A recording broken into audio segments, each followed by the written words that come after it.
តើអូខេសួស្តីអ្នកនរគ្នាវិលត្រឡប់មកជួបគ្នាម្ដងទៀតគ្នាយើងថ្ងៃនេះខ្ញុំពំនាំម៉តមួយយកមកចែកជូនដល់គ្នាយើងដែលគ្នាយើងមួយចំនួនទួចគាត់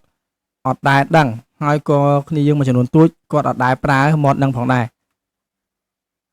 ហើយគ្នាយើងមួយចំនួនទួចគាត់សួរថាចេះបងហេតុអីបានបងឯងស៊ុំបានឆ្ងាយហើយធ្វើម៉េចដើម្បីស៊ុំអញ្ចឹងខ្ញុំអត់ដឹង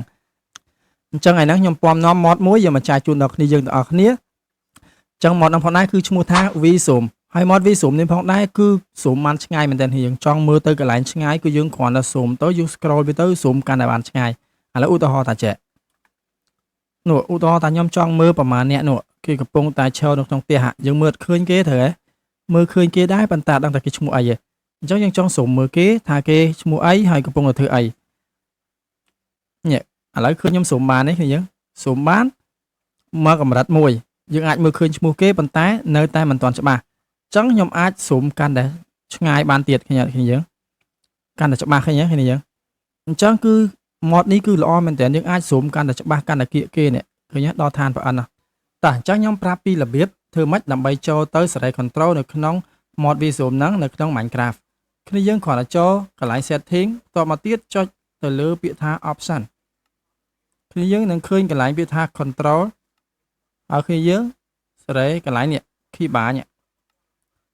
ពេលទៅចូលកន្លែង keybar ហើយគ្នាយើងនឹងឃើញកន្លែង key ច្រើនមែនតើចឹងគ្នាយើងគ្រាន់អូសចូលមកក្រោម scroll ចូលមកក្រោមរហូតមកដល់ពាក្យថាកន្លែង V Zoom នេះ V Zoom នេះអញ្ចឹងគ្នាយើងកន្លែងនេះគ្នាយើងគ្រាន់តែ set keybar វាមកឧទាហរណ៍ថាឥឡូវខ្ញុំ set អក្សរ V ដើម្បីងាយស្រួលចុចវានៅក្បែរដៃអញ្ចឹងបន្ទាប់ពីគ្នាយើង set keybar រួចរាល់ហើយគ្រាន់តែចុច Page Down មកដូចជាការស្រេចអញ្ចឹងគ្នាយើងអាចស៊ុំបានហើយចុចអក្សរ V មកគឺស៊ុំបានហើយយើងឃើញហើយស៊ុំប៉ុណ្ណាក៏បានអញ្ចឹងស្រួលមែនតើអញ្ចឹងបើគ្នាយើងចង់បាន mod ហ្នឹងគឺ link នៅក្នុង description យើងចូលទៅ download ទៅយកដាក់ទៅដែលវាមានឈ្មោះថា V Zoom ហ្នឹងឯងគឺល្អមែនតើ mod ហ្នឹងគ្នាយើងអញ្ចឹងបើគ្នាយើងចង់ download យើងចូលទៅ download បានហើយអរគុណគ្នាយើងហើយកុំភ្លេចជួយ like ខ្ញុំម្នាក់មួយផងហើយគ្នាយើងដែលអត់ទាន់ចុច subscribe កុំភ្លេច sub ខ្ញុំម្នាក់មួយផងអរគុណ